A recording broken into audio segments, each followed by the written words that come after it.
Well,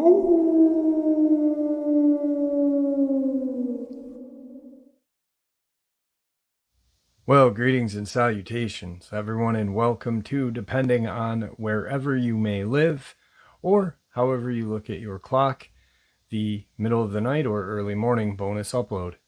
Before we jump into it, a couple links. As many of you know, I rely on Patreon, PayPal, channel membership, and the merch to help the channel to continue to grow and go. Links to Patreon, PayPal, and channel membership is in the description below. Merch displayed directly under the video. Also, Dogman Frightening Encounters, Volume 1 through 3, the audiobook versions. They were written and researched by Tom Lyons, narrated and produced by me, Jeff Nadolny. Those audiobooks are available on Audible, Amazon, and iTunes, links to which are also in the description as well. And finally, last but definitely not least, if you'd really like to help support the channel to continue to grow and go, simply subscribe. It doesn't cost a cent. Click the like button, takes half a second. If you don't want to miss out on any of the informative uploads I put out daily, click that bell icon, and folks, please leave a comment. Why? Well, because all of these things really do help the channel to continue to grow and go. And yes, folks, they definitely do matter. Now, everyone, I have taken far too much of your time. Let's jump in to this middle of the night or early morning bonus upload, shall we? Today's first part of the upload. First, let me start by saying I've always had a belief in God, and that belief was strongest when I was a child. I'm not a phony baloney, raise your hands, hallelujah type of person, but I'm a person who tries to follow their heart and practice their faith. I'm still very human and have a little bit of the Old Testament in me. When I was 23 years old, I went out to California to visit my brother. It was a hard time in my life. I was questioning whether there was a loving God or even if he existed. Within about 3 weeks into my visit, in October of '87, my brother, his wife, his baby girl, and I went camping on Catalina Island. Originally, I thought it was Avalon Campground, but now, after looking up some info, I believe it was Hermit Gulch Campground. Anyway, I knew there were two things to watch out for during this stay, rattlesnakes and wild hog. After the ferry ride, we hiked out to our campground and arrived there late in the afternoon. There were 3 groups of campers that night. Most of the sites were empty. On our site, we each had our own tent. I had mine, my brother had his with his family. We were located near the bathhouse at the edge of the woods, a short hike to the botanical gardens. When night came, I decided to take a walk into town, pick up a 6-pack of beer, and bring it to share with my brother. I really didn't need the beer. It was just an excuse to get out for a walk. It was a little treat for my brother and myself. The night was beautiful. I was surprised how the air had cooled down from the daytime temp. The stars were shining brightly, and it was as if you could reach out and touch them. You could faintly see the mountains against the now darkened sky. I began to walk past the bathhouse and onto the dirt road. As I walked onto the dirt road, I noticed the road was getting harder and harder to see. I was moving away from the utility light of the bathhouse. I turned my head sideways so that my eyes could see a little light that was reflecting off the road. I continued to walk when all of a sudden I started to hear this repetitive, almost inaudible moan breathing sound. Ah, ah. I thought my mind was playing tricks on me. So I said a little prayer in my head. Then the sound grew louder, and I thought, man, this is real. I said another prayer to the Lord, but this time out loud in an attempt to scare whatever it was away. The noise stopped.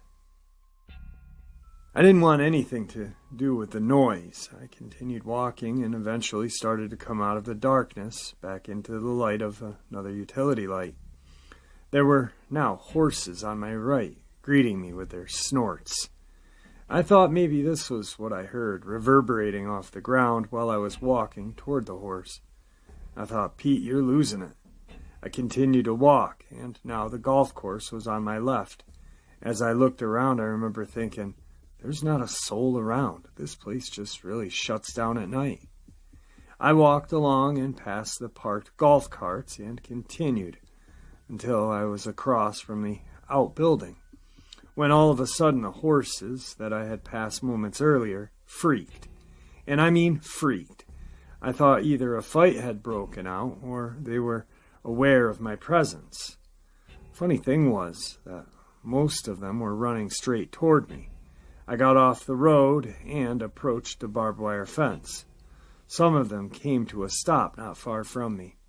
I could see one of the ears pinned back, nostrils flaring, eyes wide with the white showing, and the head high, bouncing in an agitated motion. I started to talk out loud to them, trying to calm them with my voice, all the while looking down the area I had just came on that dirt road. There was nothing. I came away from the barbed wire fence and got back on the dirt road. I took 15 to 20 steps on that dirt road heading to town and decided I was going to look one more time down that dirt road. This time I spun around to my left quickly and looked down the road at the same area, trying to catch whatever it was off guard. And to my amazement, way down the road near the golf course side, away from the horses, I saw a human silhouette, roughly 6 feet tall. It was in mid-stride with its head slightly lowered. As I looked towards it, it stopped his stride and stood erect. He stood still for a brief moment and then leaned to his left, as if realizing that I could see him. He had come into the light, and I could clearly see a shadowed outline of what I thought was a person, head, arms, legs.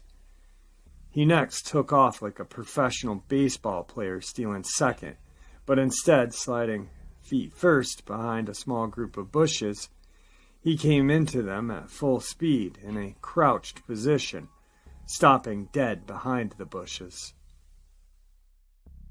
My first thought was, this guy's pretty fast, and he's trying to scare me. What an immature nut.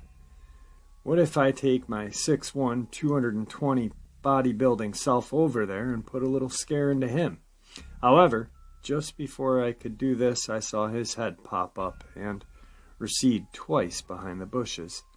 This time, I got a good look at its head, and the shape did not look human. Immediately, a fear grew within me, and I couldn't stop because I realized what this was. And I had just come from a completely dark area where this thing was right next to me. I was in disbelief. How could it be way out here on an island? But I certainly knew what it was from past experiences. I thought that I was in lethal danger. I thought it was stalking me, measuring me up for a quick strike. I thought I was going to witness my own death. My breathing went up as well as my thought process. I thought quickly, I can't outrun it. I could go out to the outbuilding, break in, but then what? Or I could join the horses because they didn't like its presence. I started to pray out loud, and believe me, my voice was full of emotion. Panic would be an understatement. I was asking Jesus for help. I kept pleading and pleading, and was just ready to give up and run through the barbed wire fence, if I had to join the horses, when my prayers were answered. Let's just say I was no longer afraid. The next thing I observed was the Bigfoot running parallel to me on a golf course. I was trying to look at it out of the corner of my eye, but then I just had to look right at it. This is what I observed while it was running by. The color of its body was either brown or reddish-brown overall. Its strides were smooth and efficient. Its palms were open and face down in a slight curled position with its thumbs folded beneath. I think the thumbs were folded. I don't know, the hands were not closed into a fist. As the arms pumped rhythmically with each stride, the open hand snapped back and forth into a curled position. The upper body was erect and leaning forward slightly. There was no heavy breathing. When it ran, I estimate its speed was 20 to 25 miles an hour. After it disappeared into the darkness, I praised God and was thankful that I was still alive. I really wasn't concerned or scared the rest of the walk. Upon returning to camp that night, I told my brother what happened. He had that 1,000-mile stare. I decided to focus on how beautiful the night was and how majestic the mountains were earlier that night. Anyway, who cares? I know what happened. My brother's wife was busy trying to calm down the baby in the tent. We shared a couple of beers, and around 11:30 retired to our respective tents. I was tired. I had a good workout the day before and a long walk to town with much to be happy about. When I got in my sleeping bag that night, I was really feeling good. The beer had also relaxed me, and I drifted off to sleep rather quickly. The next thing I heard was this voice calling my name over and over again. "Pete! Peter! Is that you?" I finally answered my brother, saying, "It's not me." I could eventually also hear these snorting sounds like a pig just outside of my tent. I yelled back to my brother that it was a pig and go back to sleep. Now understand this. I've never in all my encounters heard this creature vocalize, so bear with my thought process. Besides, God had taken care of the Bigfoot earlier. The next thing we heard were sounds from that of a childlike voice. Animal calls is the only way I could describe them. I thought maybe the drunk campers my brother and I had spoken to earlier. I was starting to get angry and scared. My brother and I started yelling, "Who's out there? Knock it off!" Shamefully, there may have been a few obscenities thrown in there.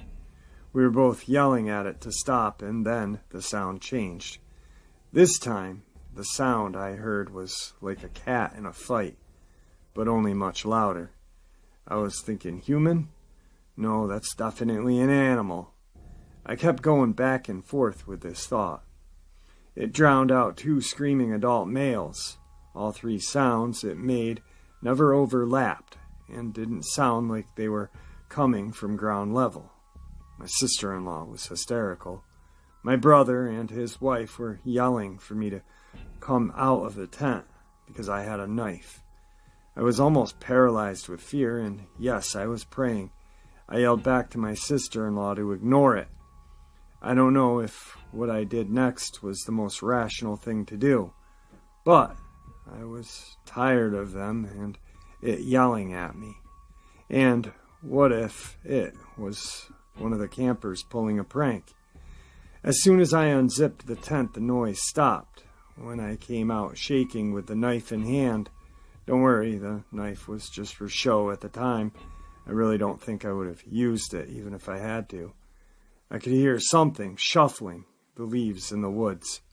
My brother then came out of his tent. It stopped momentarily. Marty proceeded to tell me that it was a hog and a cat fighting over the snacks we left out. I asked him what if it was the Bigfoot.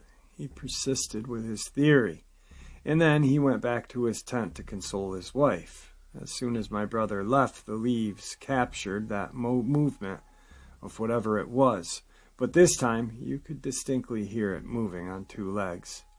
I heard 4 steps progressively getting fainter as it moved away from us through the woods. Crunch, crunch, crunch, crunch. No human can move like that through complete darkness without special equipment.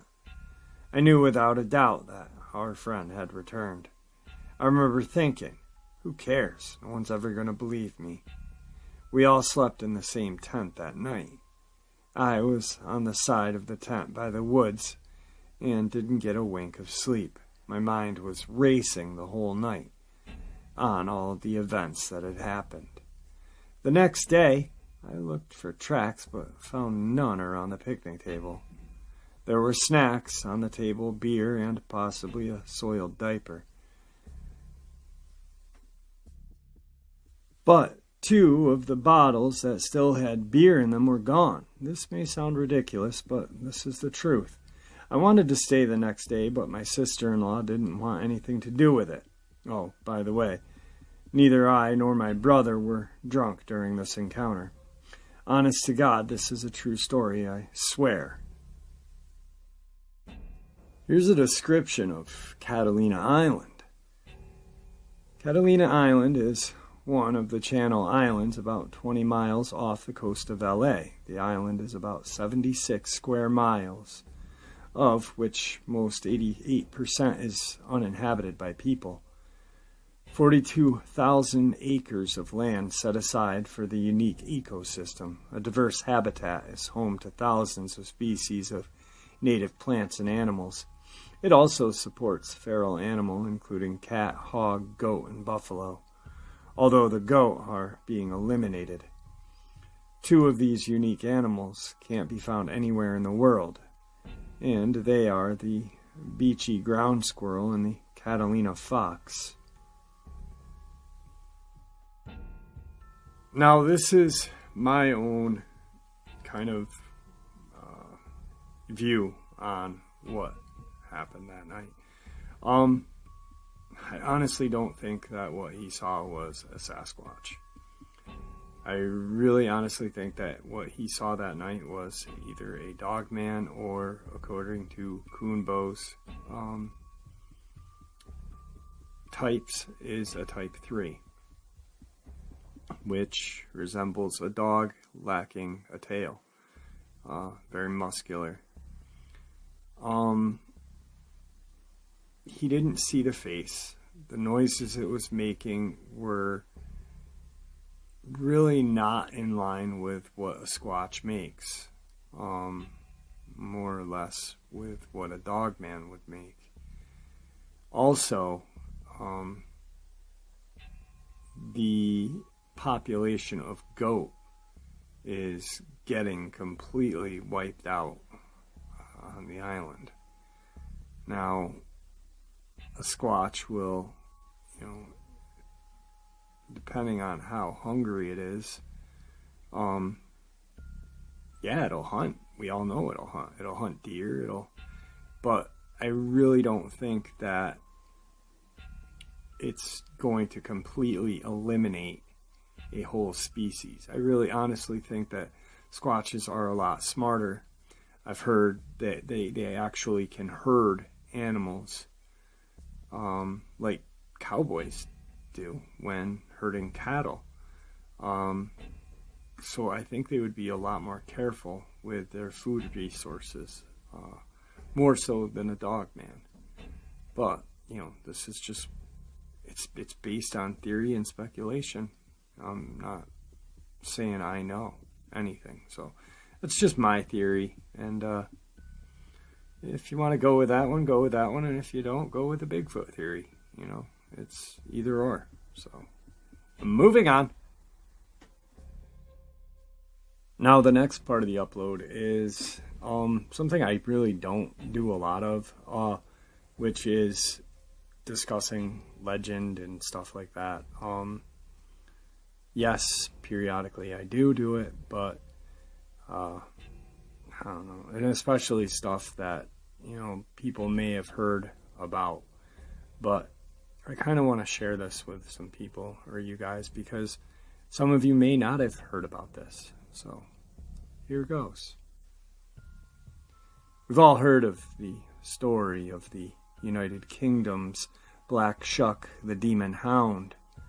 But there is another hairy creature in that country. This story was uncovered by Roger Parsons and dates from 1926. A young archaeologist living in Llangrick Fen, near the appropriately named Dogdyke, one day discovered a set of possibly Neolithic remains in a peat bog. The curious thing was that the skeleton uncovered appeared to have large canine-like snout, the wolf's head, in fact. The young scientist carried the skull to his cottage and set about a minute examination of the bone structure. After several hours of work, he admitted defeat. The wolf's head would not submit to any rational scientific explanation, and so he decided it was a hoax. Possibly in the same vein as the famous pit-down man. In that case, the lower jaw of an orangutan had been used to fake the preserved skeleton of the early species of man. In this case, the Langrick Fen archaeologist believed that the monstrosity he uncovered to be a hoax, got up by a traveling fairground to excite the crowds. Having served its purpose, the thing had been dumped in the fen when the fairground passed by. That night, our scientist friend found it impossible to sleep. A scratching noise, as of a large animal pawing at the ground, came from the back of his house. He got out of bed and was on the point of investigating further when he heard a sharp rat-tat on the window. He snapped his head in the direction of the sound and, to his amazement, saw a dark shadow watching him. This image began to define itself into a form of a human being with the head of a large wolf. Transfixed with terror, the man could do nothing but stare as this thing's thick black lips drew back into a snarl, and its hot, fetid breath steamed the window pane. The creature howled in fury and pulled back its muscular arm, ready to break the glass.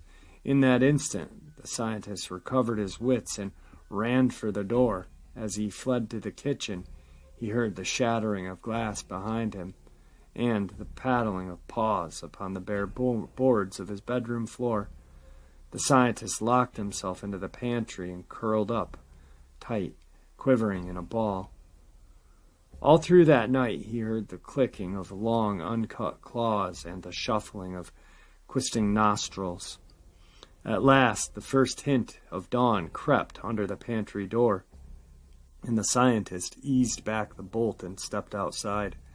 There was no sign of the uncanny visitor of that night before, and the man began to believe that he had suffered some sort of brain fever.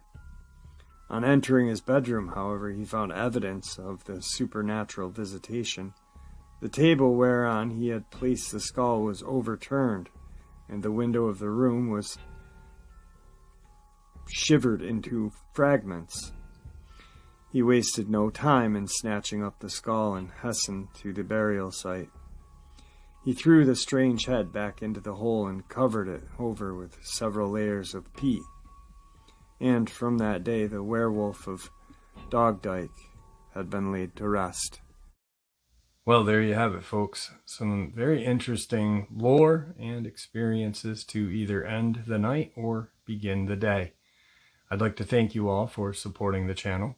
It is your support, after all, that keeps the channel growing and going, and honestly what gives people a chance and a place to share their experiences and theories judgment-free, simply treated with the respect we all deserve.